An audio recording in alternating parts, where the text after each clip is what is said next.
Tonight on Nation to Nation, Cindy Blackstock says the federal government is not meeting its commitments on Jordan's Principle, and First Nations kids are paying the price. We have seen situations where First Nations children were in desperate need because they're unable to access the medical care that they need. A band councillor in British Columbia follows simple rules for better transparency and accountability. My chiefing council meetings are public forums. Members should be and are allowed to attend those meetings and ask questions and make sure that we share our minutes.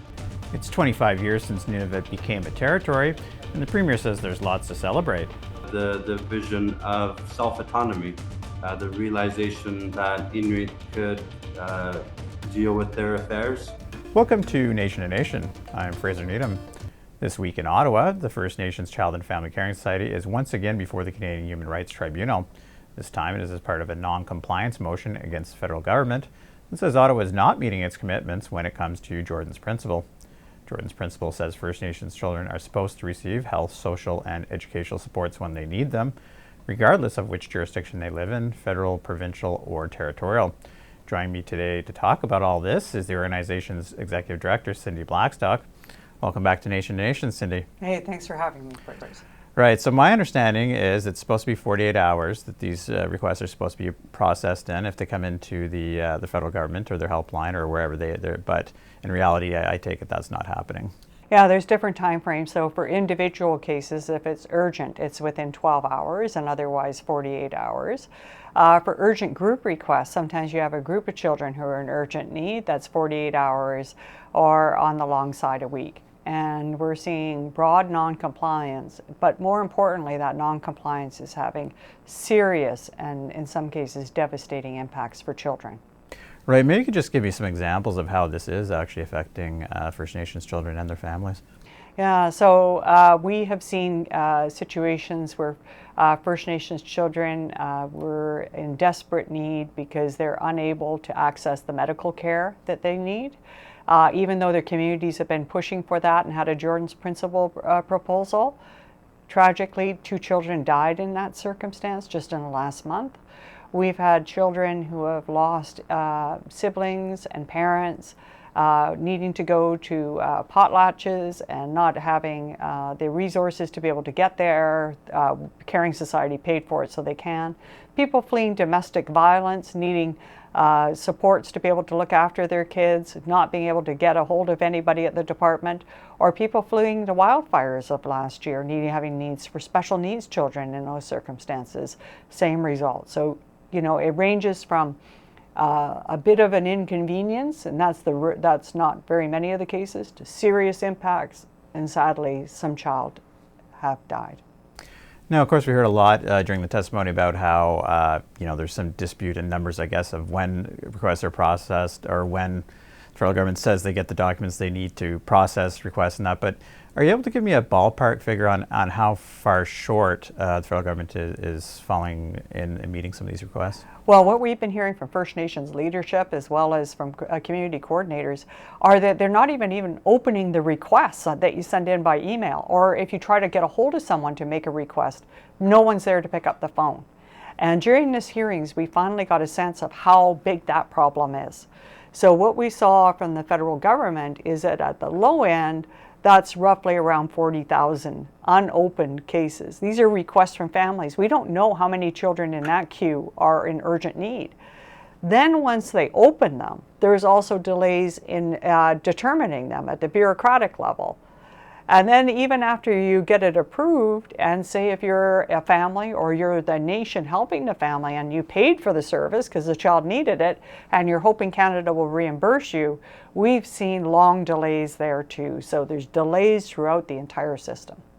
So of course, the former Associate Deputy Minister of Indigenous Services gave quite a long testimony earlier in the week. One of the things she suggested was maybe increasing capacity on First Nations to process or assist in some of these requests. What do you think about that idea? Well, we've always been in support of that, but we also want to make sure that First Nations are supported in doing that. And what we've seen, we have letters in the evidence for this week where First Nations tribal councils are out as much as $8 million. They've had to go and bridge finance for the government because the government isn't reimbursing them. And that's putting them in a difficult position because they have community members that they have to meet those needs with. And they're out $8 million for a long period of time, despite repeated requests to try and solve the problem with the federal government.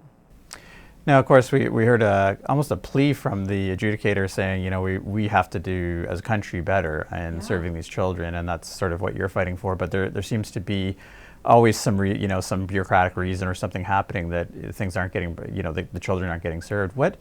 Any other, you mentioned sort of, bringing First Nations in a bit more, but also it's not their responsibility to meet Jordan's principle, but the federal government's keeping that in mind, right? What else do you think, maybe some sort of things, cultural shift, or that would just speed up this process and make it work better? Right. I would like to see a lot less focus on what's happening with the bureaucrats and a lot more focus on kids. Like if it's up to all of us as adults to figure it out, to make sure kids' needs are met. That's our job. And that's also the bureaucrats in the federal government job. And we heard a lot of testimony around, well, this is difficult, this is difficult. Well, figure it out. Governments do complex things all the time, like getting vaccines out to thousands and millions of people in Canada, processing millions of tax returns, EI requests, all that's complicated. They get the job done. They need to do it here for kids too.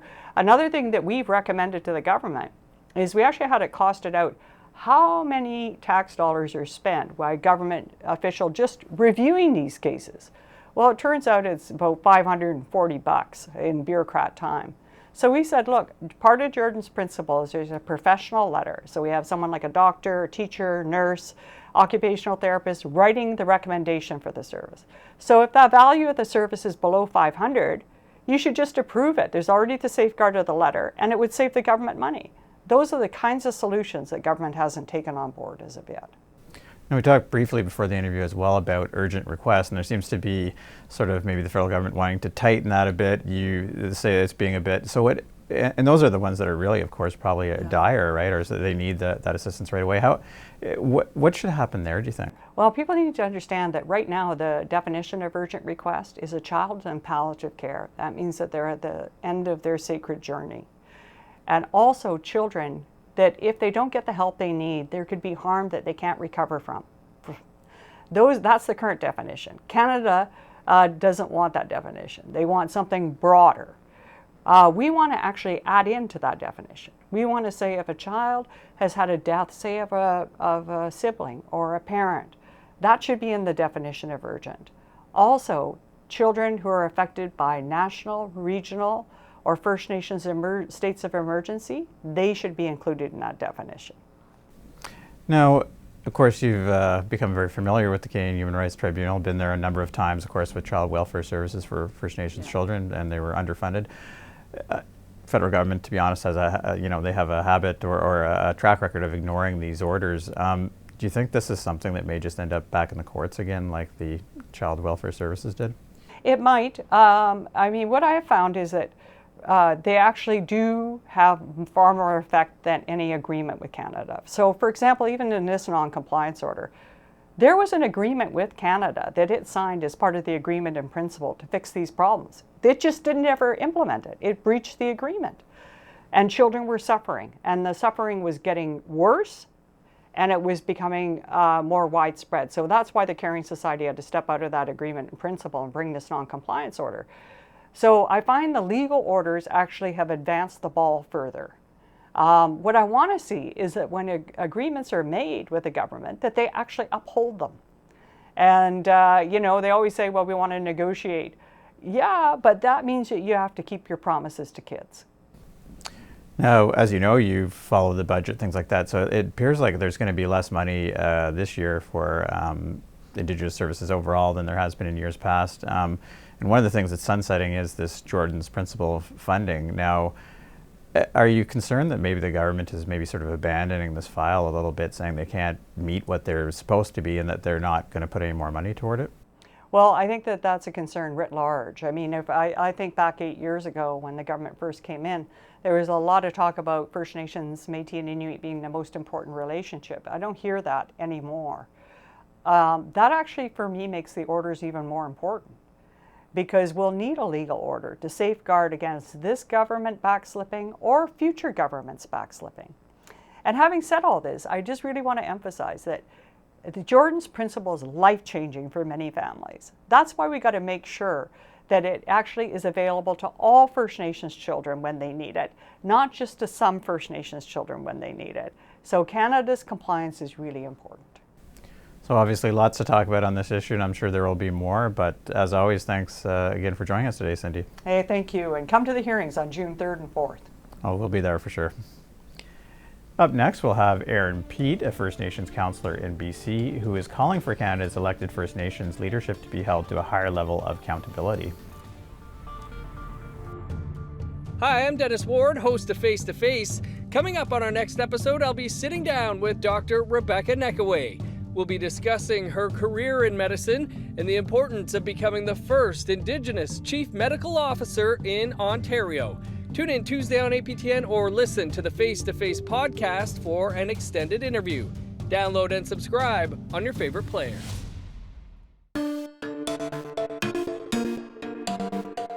Welcome back.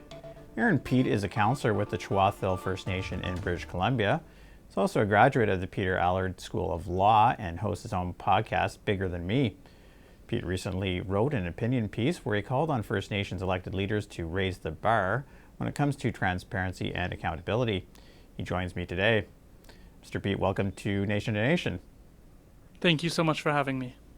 So I thought I might first start off by just asking you why you decided to write this opinion piece in the first place. I joined council about 18 months ago, and I've noticed substantial changes since joining, and I've noticed the impact that I'm able to have as a council member. I worked previously as a Native court worker, assisting people through the Indigenous people through the legal system, and saw so many of the challenges with housing, mental health, cultural supports needed. And then I noticed that I was able to deliver those necessary programs to my community members, and then I started to wonder, why aren't other First Nation communities doing the same, and started to think about how I could advocate for them to do more. Now, tales of corruption in First Nations politics are not necessarily new, but often it seems, in some of the stories we've covered, it's some of the worst offenders continue to get reelected. Why do you think this might be the case? I think one of the biggest challenges is family politics within First Nation communities. And the response that I've received from my piece is many people reaching out saying that this is exactly the case that they're seeing within their communities, is that there's a few families that elect their own family members, and these politics just continue year after year. What I was advocating for in the piece is to look at more supports in journalism so that there are outside external stakeholders able to hold leaders accountable and make clear that we need to see substantial change. We need to see platforms based on substantive action on what they're going to do, and then we need to hold those leaders accountable just like we would in a provincial election, a municipal election, or a federal election. Okay, and First Nation leaders, it's not necessarily the First Nation that you're part of, but often they do live or oversee remote communities with limited economic opportunities. And you have to add to that, of course, often these communities are in healing, and leadership is responsible for basically providing all services to these people. Is the leadership in some sense set up to fail in a way? I think that there's absolutely a point to be made there that many of these communities are starting behind the eight ball and have to do extra work in order to support their communities. I'm responsible for the housing portfolio in my community, the economic development portfolio, taxes, and finances, which is some of the heaviest portfolios to manage, and housing being one unique one that a municipality would never have to manage. But I think if you have really good actors, and we see them within the Stolo territory, that are willing to be transparent with their community members and willing to hold other elected leaders accountable, we start to see that shift in a really positive way. Often that comes with education, but it matters that people step up and then say what they want to do and then deliver on those necessary supports. And I'm also curious, what role, if any, do you think the federal government should play in holding First Nations leadership to account? That is an incredibly complicated question because many of these communities are dedicated and passionate about self-government and the response that they are going to manage their own community members and be accountable. And so I think that's the direction that almost all First Nation communities want to go in. I know it's the direction I want to take my own community in, But when you start to have these grandiose ideas that all communities are going to be self-governed, some of them just aren't ready for those processes yet. I don't advocate personally for more federal government involvement in the decision-making of First Nation communities. I think we've seen that process and it doesn't work. That's why I was advocating for journalists to hold these communities accountable. And that's why I raised the Brookings research that found that more journalists make sure that money is spent better and more responsibly in municipalities. And I think the same logic can apply for First Nation communities. Now, two stories that we're covering quite closely are the Native Women's Association of Canada and also the Federation of Sovereign Indigenous Nations, not too far away from where you are in Saskatchewan, have been in the news over allegations rooted in a lack of transparency. How do you think these higher level organizations can be held to account? I think through similar processes, but they are unique because what I've advocated for First Nation communities specifically is that their chief and council meetings, my chief and council meetings, are public forums. Members should be and are allowed to attend those meetings and ask questions and make sure that we share our minutes. The same logic does apply for these other organizations, but they're likely led by a board of directors, and those boards are supposed to hold those officials accountable, as well as the stakeholders who participate, but it's a little bit more of a complex situation. Now, this often, I'm in Ottawa now, but years ago, I know that I was a reporter outside of First Nation community, and it was not typical that we would be allowed to cover band council meetings, things like that. And that seemed to be the support of a lot of the council and the chief that was there in this community at the time. What sort of feedback do you get from other First Nations leaders when you start talking about maybe having journalists from another community come in or from off reserve and cover these meetings? Do you get positive feedback or negative, or what has been the response? Well, to what you just said, I can't imagine a municipal mayor being able to say that and anyone taking that with a sense of credibility. That's just not good governance. And when I spoke to Chief Willie Sellers on the Bigger Than Me podcast, he agreed that these need to be accessible to members. And all of the First Nation communities that I admire in terms of their leadership are willing to start to do recorded Zoom meetings where they can watch the council meeting take place online and be able to have that recorded. There is certainly a strong resistance to having that viewed by the general public because a lot of these issues are sensitive, and when we're talking about some of the challenges First Nation communities face, we don't want that broadcasted to the general public. But I still think that there's a place for good journalism to take place where journalists are able to make some key decisions on what should be shared publicly, but what's also just good information for the general community to have. I mean, we're working on repairs to our housing, 22 homes being repaired out of 89. Those are complete. We want to share that with the general public so that they know that Chihuahua is becoming a leader in terms of improving the conditions for our community. And I suppose that, like you say, there's always that option too to go on camera if it's a sensitive issue and privacy concerns, things like that. That the band council would have that option as well. Exactly. Now, I wanted to just take you back to the federal government for a minute, and that's the First Nations Financial Transparency Act, as you may remember, was passed by the previous Harper government, but has never really been enforced by the current Trudeau government. Is that something that you think that should happen? Absolutely. I think that is a good example of something that's necessary because, as I mentioned in my piece, we've seen misspending within First Nation communities and community members feel that. And ultimately, we, Chief and Council, serve the community. And I think sometimes that does get lost when Chief and Council have been in power for such a long period of time. But that key legislation makes sure that communities are accountable. I know when I joined my community, we were behind on our audits. And one of the first steps was catching up on that so that we were properly spending the money and we knew how much money was in the bank so that we could make sure that we were delivering on key programs and services that the community would ultimately benefit from. So I do believe in that legislation. Well, a very interesting topic, of course, and very interesting opinion piece you wrote. I'm sure it's getting a lot of discussion, and I want to just thank you very much for joining us again today. Thank you so much for having me. Up next, we'll have Premier PJ Agego to talk about the 25th anniversary of Nunavut becoming a territory.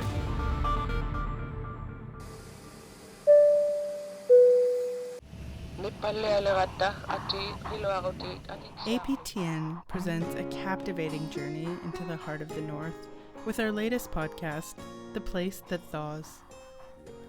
Some areas that used to be safe are no longer safe. Hosted by me, Danielle Parody. Join us as we uncover the intricacies of life on a changing coast. Subscribe and listen to The Place That Thaws.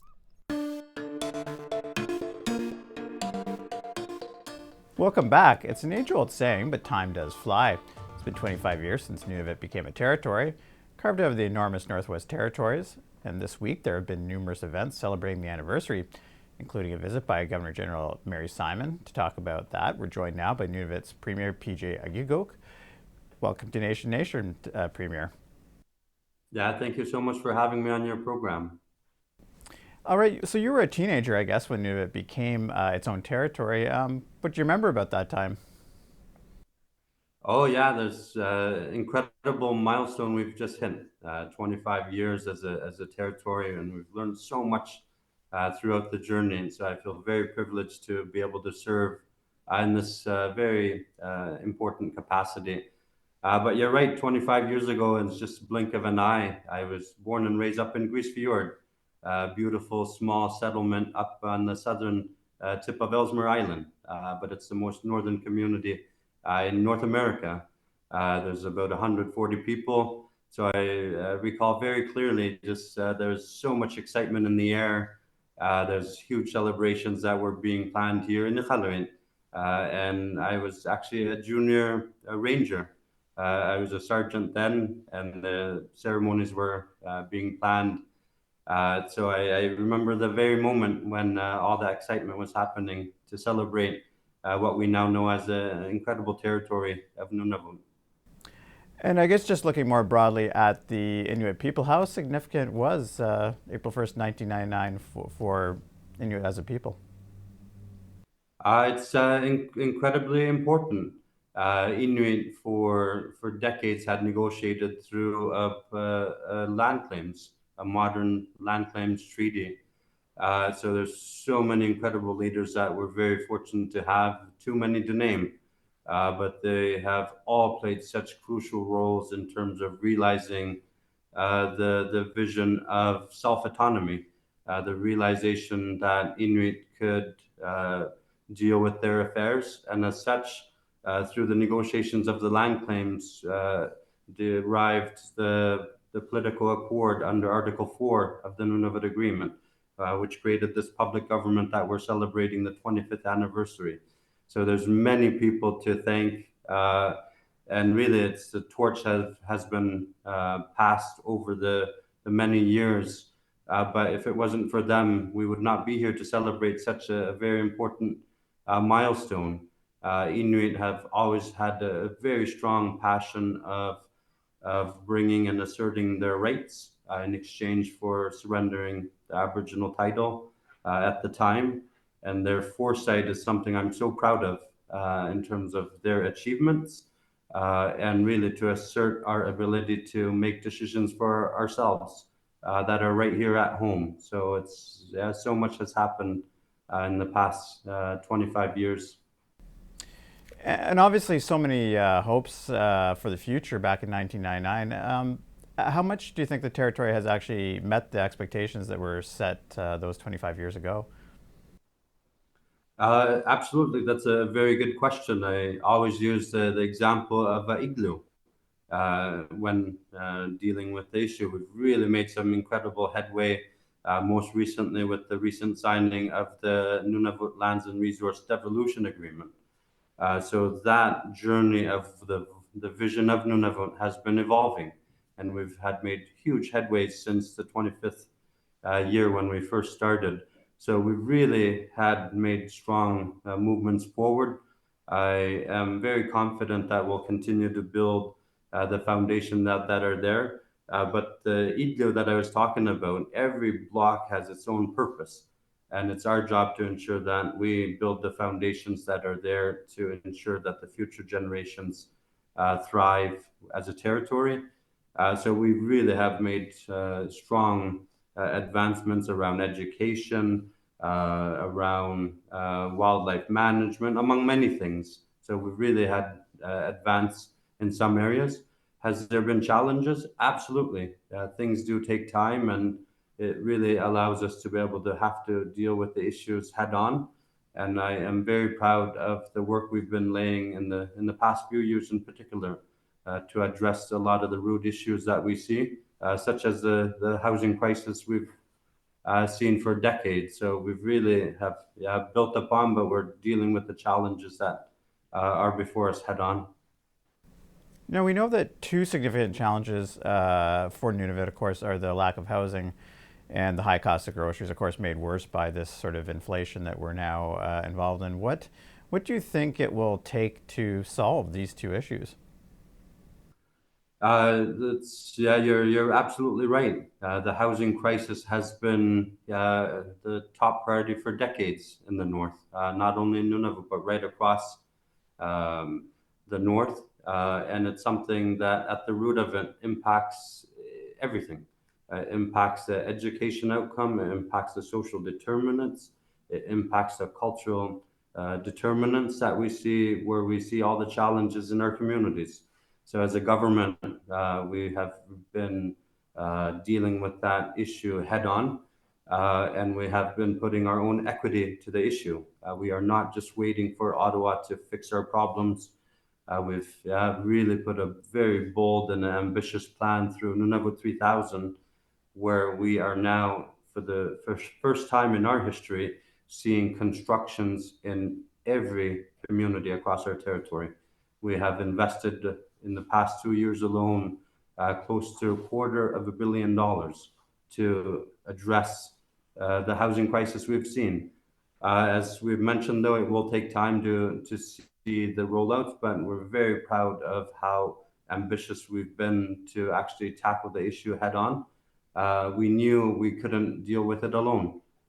Through our Inuit societal values of Katotjakatigin, we've reached out to our partners, in particular to Inuit organizations, to address our shared issue. And so through real, true partnership, we're seeing construction happen in every community, and we're seeing training opportunities for Inuit to ensure that we build the capacity that's there as we're tackling the issues that are before us. So it's really exciting to be able to see that, and I think to address those true challenges that we've outlined, whether it's the education outcomes, a high cost of living, or the shortage of housing, it will require us to actually put our equity into the issue, but also our solutions to the issue. And I think there's a huge shift that's happening, but will require more partnerships from Ottawa. We've really laid an incredible plan that is proven, a plan that is seeing results from every community, but we'll need Ottawa to ensure that we have another partner to address the chronic issues we've seen for far too long that have had a huge negative impact on our people. Yeah, just maybe expanding a little bit on that topic of climate change. You mentioned some of the things going on, but how significantly prepared do you think Nunavut is prepared for that event? So climate change impacts us all. And there's been some incredible champions that have put a human face to climate change. And I have to give credit to someone I respect so dearly, Sheila Wakluche, who for decades has really championed the importance of addressing climate change and putting the human face to climate change. As the North is really the barometer of those impacts, and we're seeing those impacts, whether it be the ice in our oceans receding a lot quicker, or not forming earlier in the falls. And that poses a huge danger to the harvesters and the hunters that we have, who rely on really the Nuna and the Siku, the ice and the land, for our people. So it's really important, and it's really connected to who we are. So there's absolutely challenges around climate change, but also the resilience of our people, though, the adaptability of our people to be able to navigate that. So as a government, we're doing everything we can do to address, such as with infrastructure, to ensure we build properly to withstand the changing environment. With the permafrost melting as an example, the impact it has on the investments we're making. and so forth. So we are doing what we can as a government to tackle those very issues, but we know the importance of what that changing environment is to our people. Well, Premier, we know you're very busy, and we really appreciate you joining us during these sort of celebratory times. And we know there's lots to celebrate. And thanks once again for joining us on Nation to Nation. No, absolutely. It was my pleasure. And again, I just want to say how excited I was to have welcomed Her Excellency, both Mary Simon, but also Whit Fraser as well, to mark really the 25th anniversary. It's their first official visit up to our beautiful territory. But the sense of pride to see an Indigenous Governor General is something we're very proud of. It's really opening the doors for many Indigenous people from coast to coast to coast. And I couldn't be any prouder for their involvement to be here to enjoy and to be part of the incredible celebration, because we really have to celebrate and support each other during really the advancements we've been seeing over the years.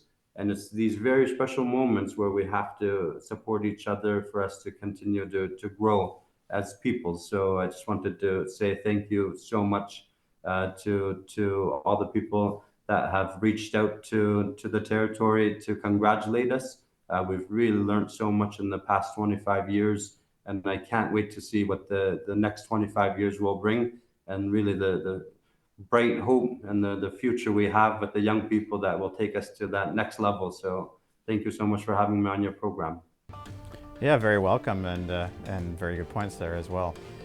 That concludes this week's episode of Nation to Nation. If you missed any part of tonight's show, you can check out our podcast at aptnnews.ca/podcast. I'm Fraser Needham. Good night. Hello, I'm Rick Harp, host of APTN News Brief, a daily podcast version of the nightly broadcast of APTN National News. Available on all major podcast platforms, APTN News Brief is your quick way to hear the headlines every weekday morning. Learn more at aptnnews.ca/podcasts.